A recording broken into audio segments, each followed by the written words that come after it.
So one of the things that I'm going to start off with to talk about where we are in the mobile generation is in modern apps, is talk about the OS vision for Microsoft.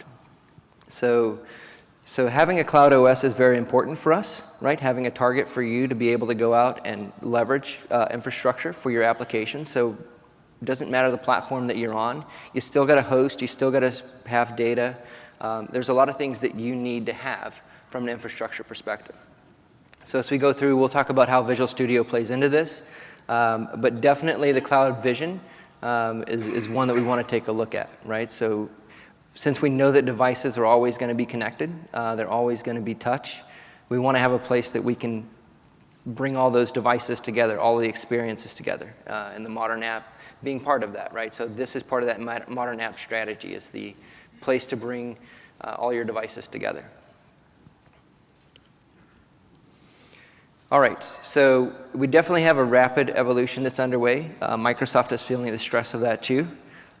So today, or previously, we have existing applications. They run on WPF, they run on the desktop, and they're moving. So they're moving towards touch devices, tablets, cars. There's a lot of cars that have devices now, as well as Xbox gaming consoles. So there's a lot of connected devices. We'll take a look here in a minute and see how many connected devices, but think about the targets that you have in modern apps, right? So we've traditionally, as Visual Studio and .NET developers, I'm not sure everybody in here is a .NET developer, but traditionally, we've targeted the desktop, right? Because we know that's where our consumer is. So we have to make the shift in that transition, right? And so Visual Studio is making that shift too, providing you with tools to make sure that you can have the experience on these devices. So we're going to make sure we do that, and we'll talk about some of those experiences and what Visual Studio is going to offer as well. We're also seeing a consumerization of IT, so data moving into the cloud.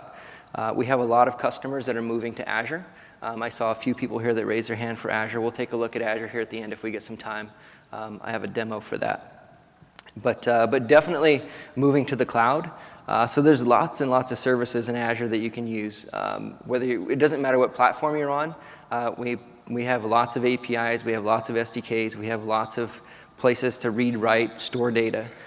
So as we move through and into the modern applications, we're just collecting lots and lots of data. So we have to have a place to do that. We can't do that on a device.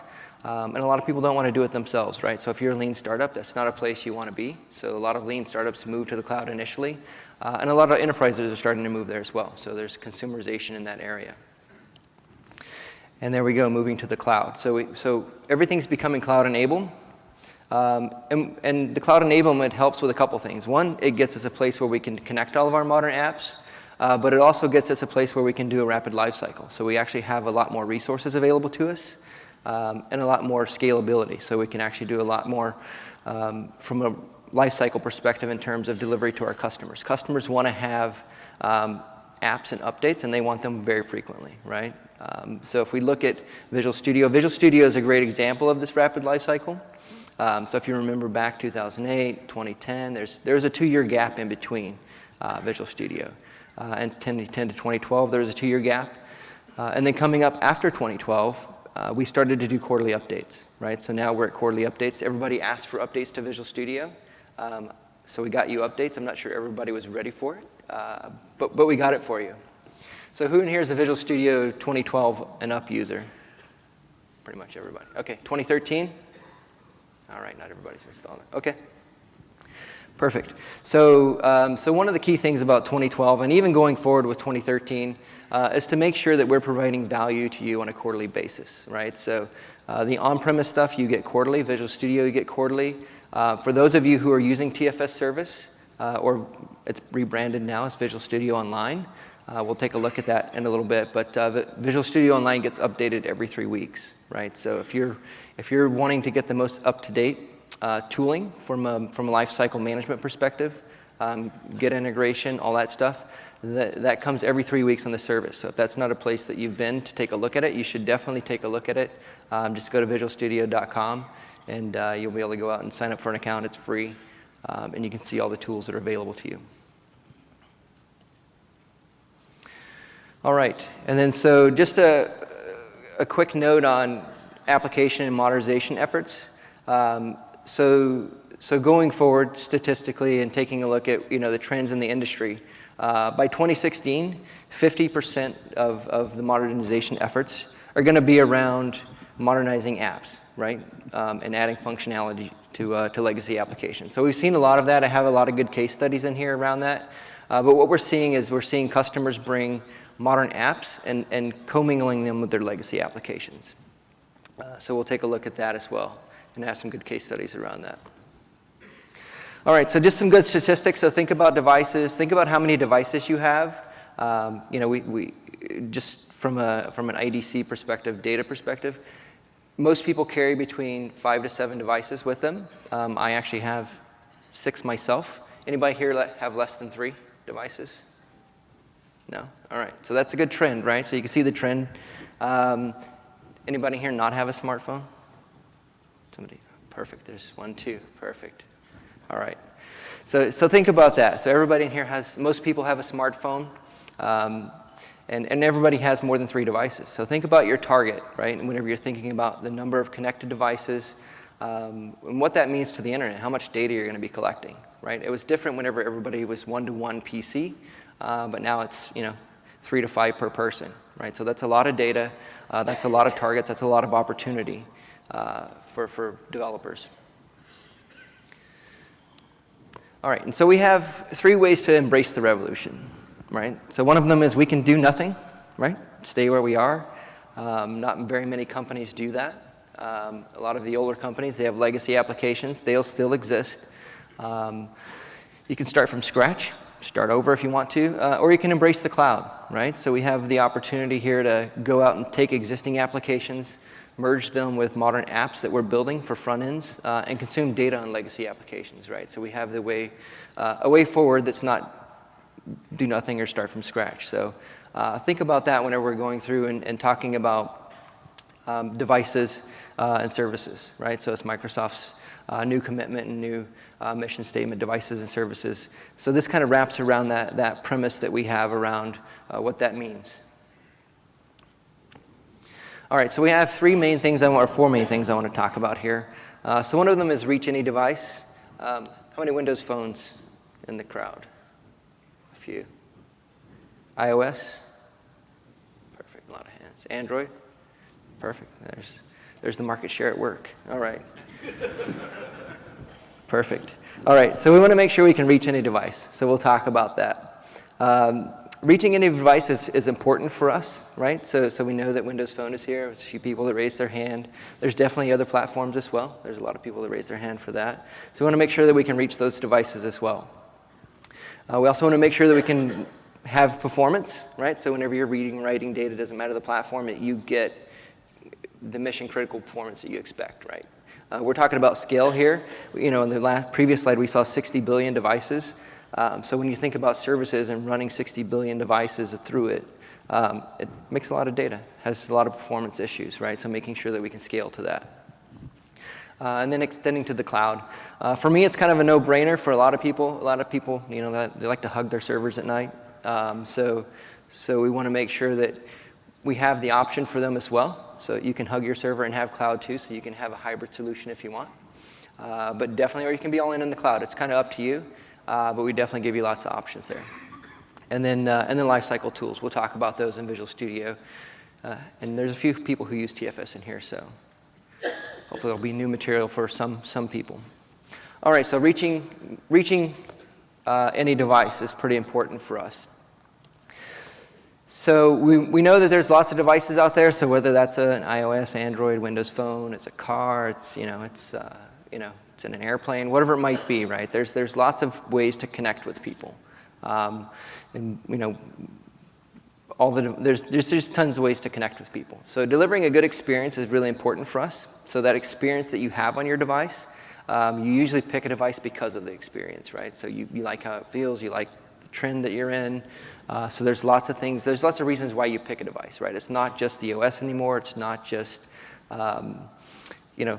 the name. It's more about the device itself and the experience that you get out of it. So knowing that, a lot of the tools that we want to have in Visual Studio is to give you a good experience on the platform that you're on, but also make sure that you get services that you expect, right? So if you're on an iOS or a Windows phone or an Android phone, to make sure that you're going to get the same service experience on all the platforms, right? So having that modern app experience, having that common platform like Windows Azure as a backend is pretty important.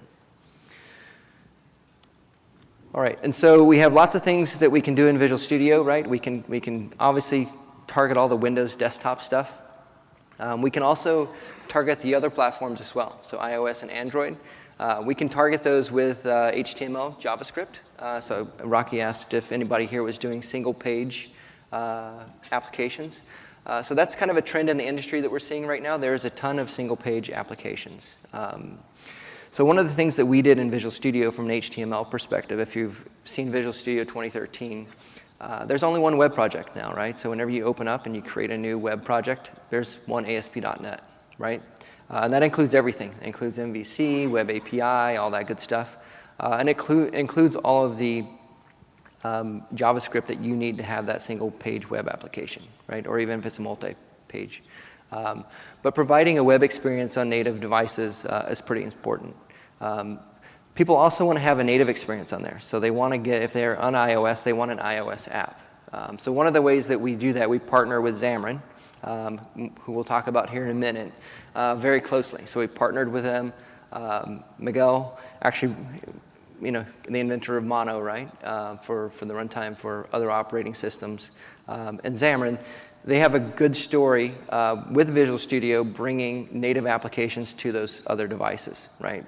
So one of the things that you're able to do with Visual Studio and Xamarin is to have, use your C# skills, right? So you can use your C#, your XAML skills. You can build on the platform that you know, the languages that you like, and still hit natively on those devices, right? So I can compile PCL libraries, which we worked with Xamarin pretty closely to do, to have PCL libraries for them, so that you could have portable class libraries on iOS and Android, right? So you can bring native experiences to those devices and have the designers directly in Visual Studio, right? So you can actually have those designers in Visual Studio, compile them on the native device, and deploy them on a native device.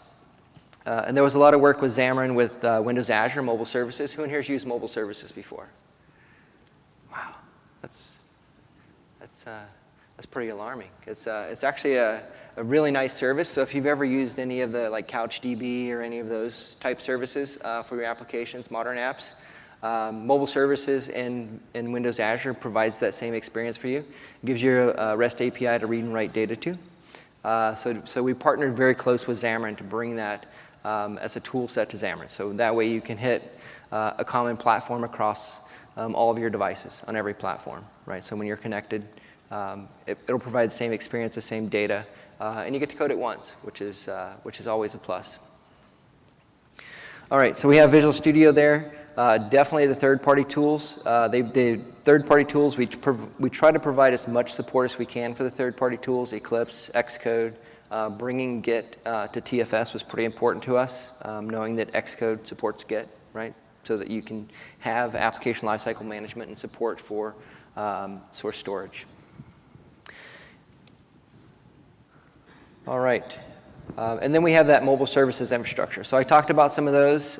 So some of the key points on there, if you haven't used them, Active Directory, single sign-on, right? So some of those items are available in Windows Azure. So if you haven't used those, you should definitely try those out.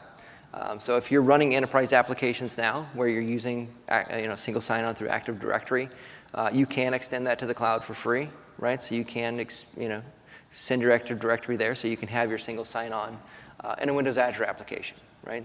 And what's great about that is you get, if you have roles and authority through or authorization through Active Directory, those same roles and authorization apply out in the cloud, right? And so whenever you disable or remove your users, they get removed from your cloud application as well. So you don't have to go out and monitor and manage multiple stores for authentication.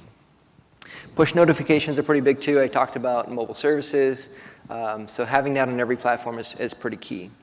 And then also data storage. So there's lots of ways to do data storage in the cloud. There's mobile services, there's blob storage, there's table storage, there's SQL as a service. You can run full machines out there if you want to. So there's infrastructure as a service. So if you want to run your own version of SQL Server and keep it up to date, it's more than happy to let you do that. So on that note, I am going to just make an announcement. We talked about Xamarin. I just do want to announce that they were a SimShip partner for us with Visual Studio 2013. We worked really closely to them.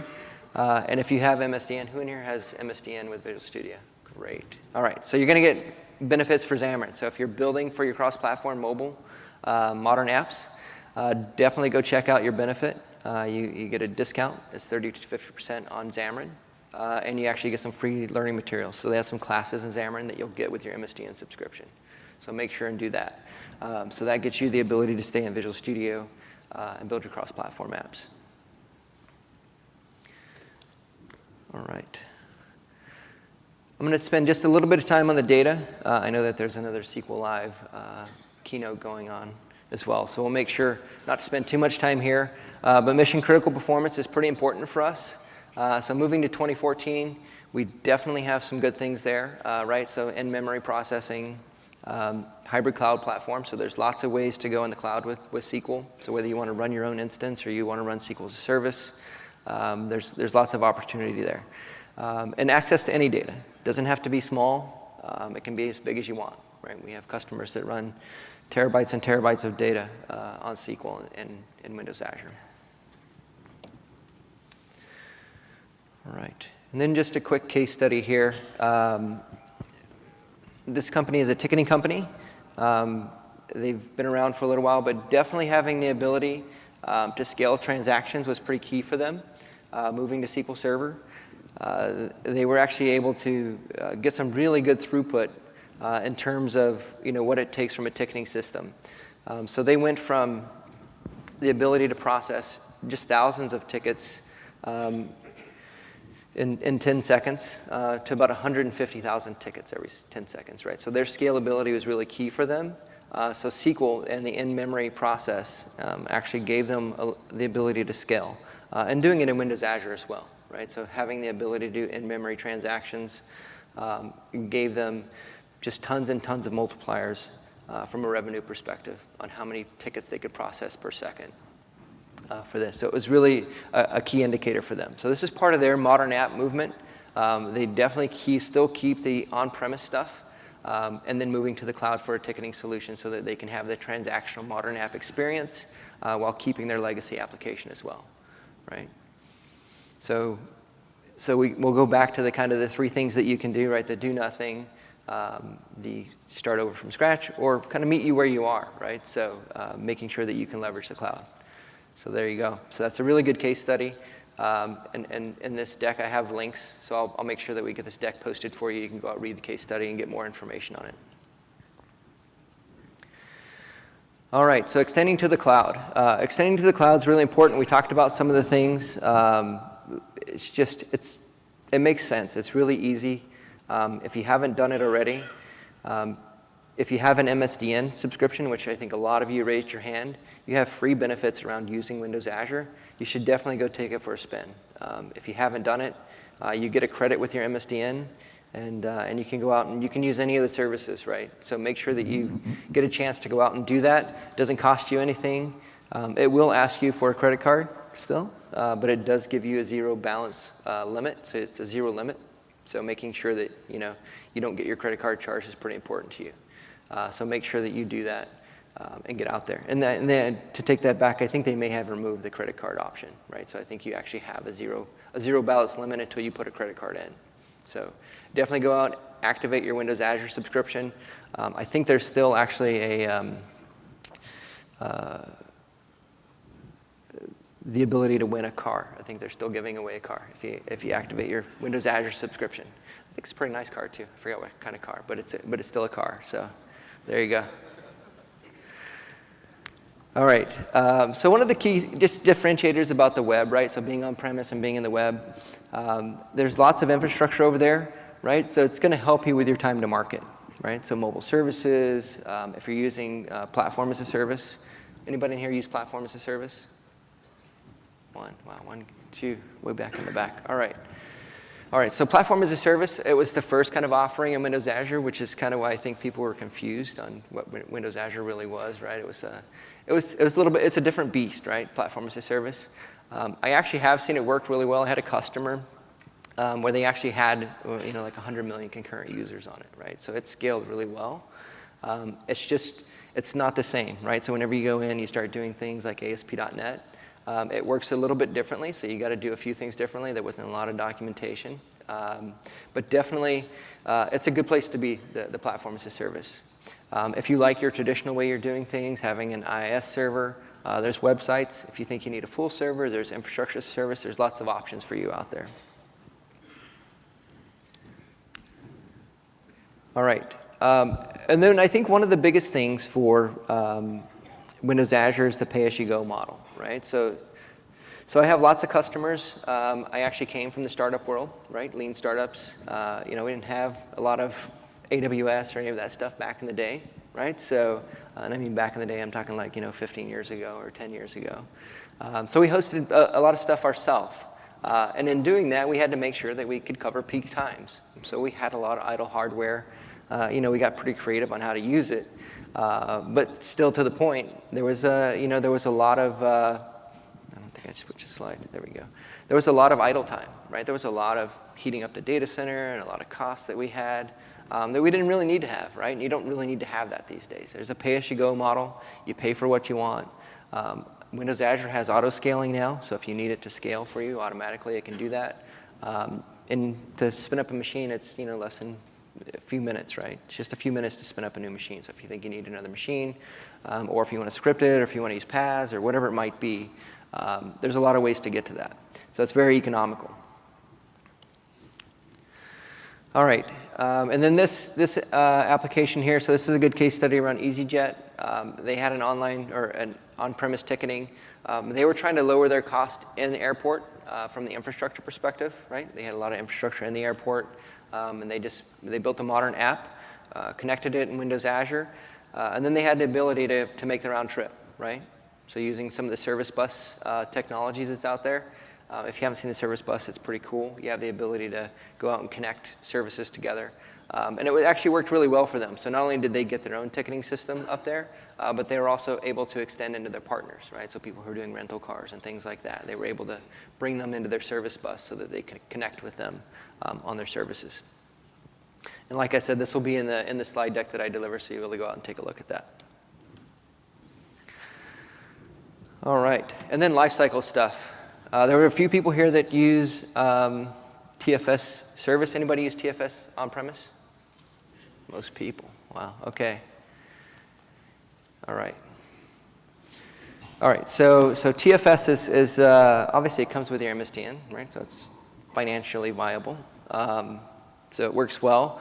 But there's a lot of movement in TFS, right? So we've seen a big movement and shift from, if anybody here has gone back to 2010, right, and what it used to look like compared to now. They've gone through the same transformation that I'm talking about here, so with modern apps, right? If you look at their interface, they've moved from the old kind of classic stuff to modern apps.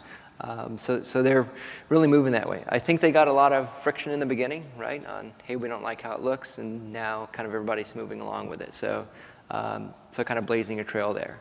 But with Visual Studio 2013 and ALM, we have four kind of pillars, right? So we have collaboration, which is really key for us. And then we have Agile, quality, and DevOps. So we have something in each one of those areas. We'll talk about them.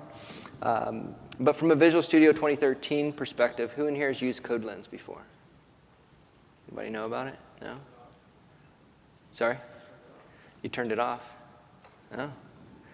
I'll have to find out more about that. All right. Cool. Anybody here use the peak function, the peak definition? All right, perfect. That's a good one. Not very many people raising their hand. All right.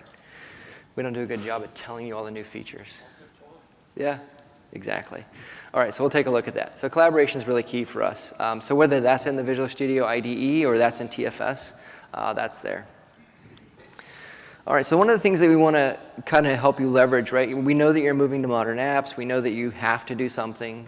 So whether that's one of the three things that I talked about before, we want to make sure that you can get there faster, right? And that you can manage your application. So we want to make sure we can do that. And so that means making sure that we can help you with the process and tools, everything from start to finish, right? So everything from idea to, hey, we're going to run it until we turn it off, right? So making sure that we can do that.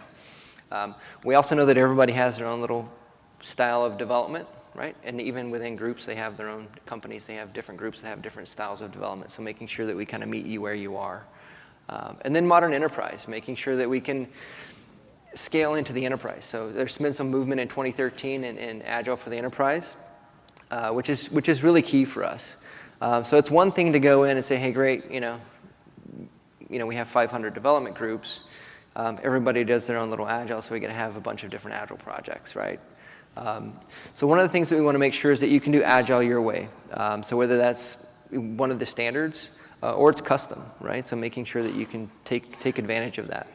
There's some really cool stuff in expanding just out of the teams and getting the Agile piece into the enterprise, so getting into the stakeholders, right? So maybe you want to track things like initiatives or goals or things like that. So having the ability to do that's really key.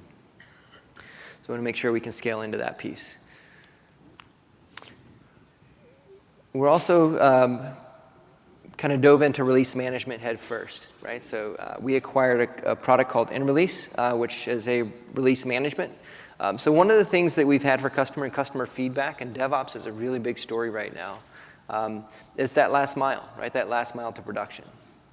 If we take a look on the slide there, the release piece, usually that's painful. I've actually, and it's funny, even inside of Microsoft, I've seen teams where they actually go through a 3-week sprint and it takes them 6 weeks to get into production, right? So it's that last mile is always the hardest. Teams usually figure it out, but it takes a while, right? And there's not a lot of support in that area.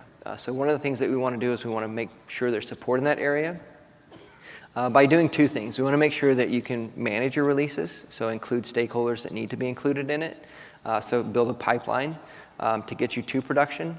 And then also automate the deployment, making sure that you can move from start to finish and scale on some scale factor moving through your environments, right? So making sure you can do that. So there's some really good information as part of that. And then monitor and learn is a big one. Anybody in here see the Keynote with the application insights, the new feature? No? All right, so I'll talk about it a little bit here. Man, you guys are a tough crowd. It's quiet. All right. So application insights is something that's new to Visual Studio. It is in the TFS service today. It is available by code only, so it's in preview mode right now. So who in here instruments their applications today? Right? Just exception monitoring? Yeah. Anybody do any feature usage stuff? A couple, okay, perfect. Anybody want to? Yeah, all right. All right, so I'll assume that you all want to. All right, so application insights is a way for us to collect data about our applications. So think about a data store that we have with graphs and metrics and things like that. So it's going to give us the ability to go out and instrument our servers if we want to. So if we're running in Windows Azure, we have agents we can put on there. If we're running cross-platform, we have agents we can put on there, right? So we can capture metrics about the machine. We can also capture metrics about the IIS applications.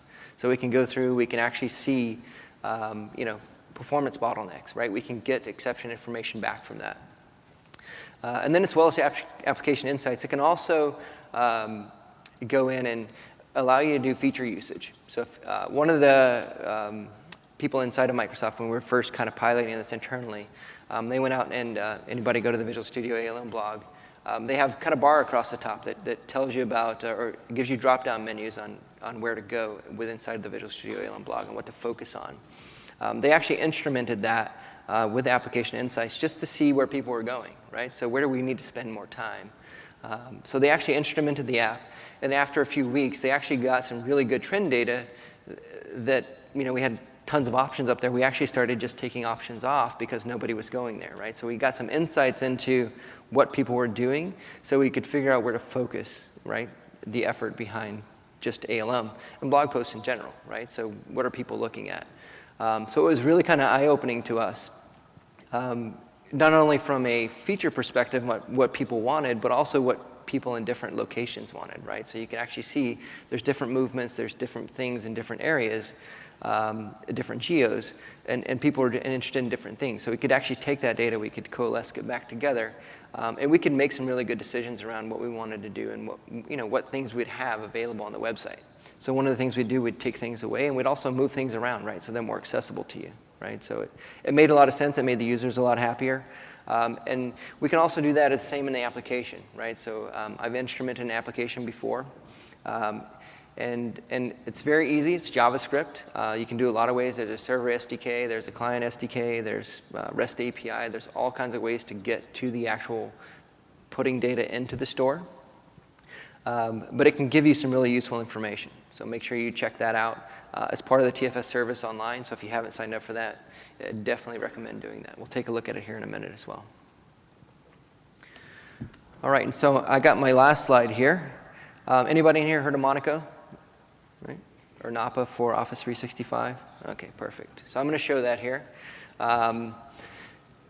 So modernization of Visual Studio, right? It's a lightweight code editor. It complements Visual Studio today. So it gives you the ability, it gives you an editor in the cloud. And today it's focused on Windows Azure websites. So we're going to take a look at that.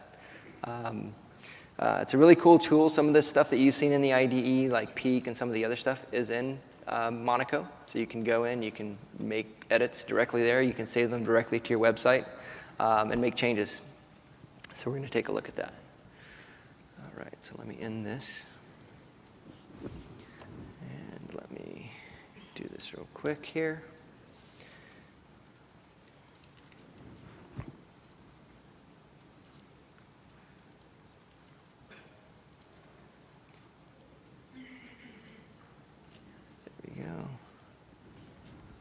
Awesome. All right. So there we are. So I'm going to go out here. If you haven't been in Windows Azure, this is what the dashboard looks like. There's a few new things out here. So if you haven't been out there in a while, they have the Visual Studio Online, which is the branding for TFS service, right? It used to be TFS service. They call it Visual Studio Online now. So if you're going out, you get some free benefits with your MSDN. If you want to include other stakeholders that don't have licenses, this is where you do it, right? You do it through Azure. There's all kinds of things here on the side. We're going to focus on the websites here. I created this website just before I kind of came into the keynote here. So if we go out to this website, we can see here it's just I think it's WordPress. It's a WordPress website. So I created it real quick. If you haven't been out to Visual Studio, websites is something that's free. So if you go here to New and Website from Gallery, you got lots of options, right? So I have tons of options to create a website.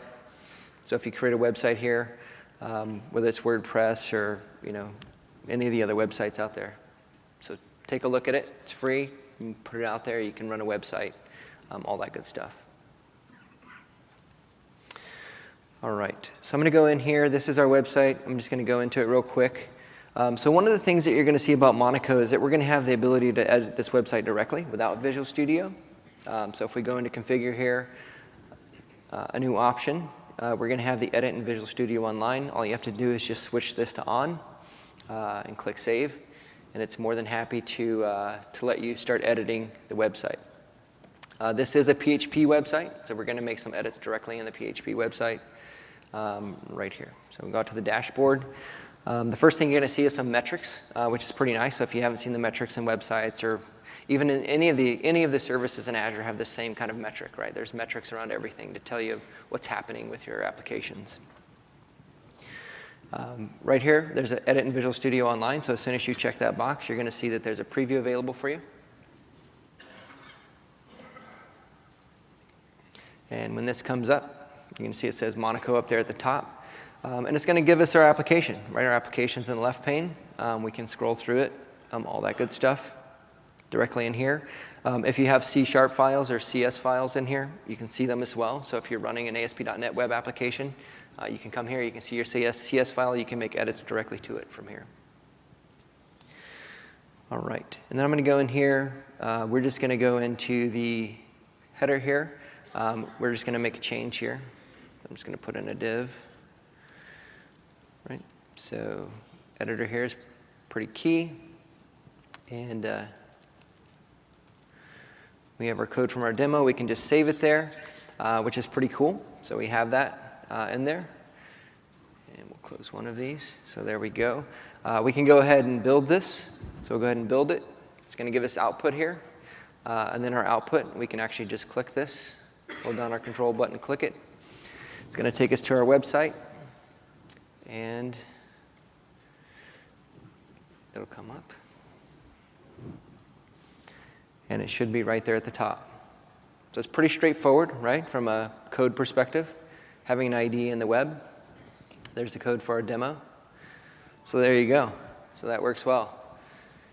And you can try that today. So if you go out and turn on your Windows Azure or sign up for Windows Azure, build a website, you can go out and use the editor directly in the web.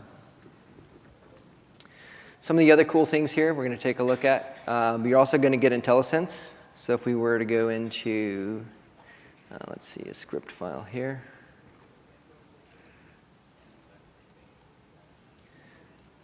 Let's see. See if I have this. All right. So we have this function in JavaScript here. So one of the things, we'll just go up here if we wanted to use this. We can actually just start to type and use control space on our keyboard, and it's going to give us all of the functions in JavaScript. Or if you're in a C# file, it's going to give you all your C# methods, right? So you're going to get IntelliSense directly in the web editor, right, as part of this. I will say it's first cut, but it is going to help you out along the way, right? So just know that that's there with all your variables and all your stuff, right? So if you're doing scripting, whether it's in, ASP.NET or it's PHP or whatever, it's going to be there for you.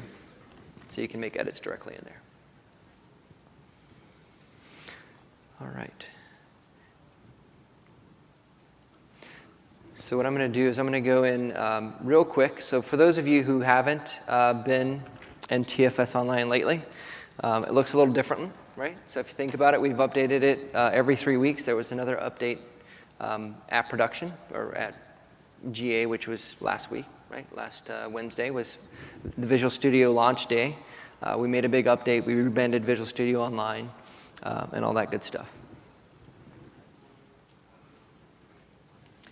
So make sure we show this. I'm plugged into the internet. Hopefully the internet's not gone again.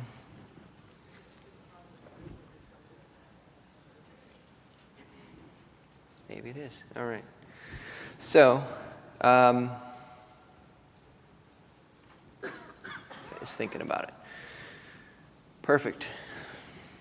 So what I'm going to do, we're up 5 minutes to time. So if this doesn't work here, I'm just going to exit out of it. I know there's some more sessions covering TFS Service or Visual Studio Online at the conference. So if you want to see it, I'm certain there's somebody that's going to demo it here for sure. So with that, kind of the next steps for me, to let you know, kind of the next action items for you, is, let's get over to our last slide here. The next steps here.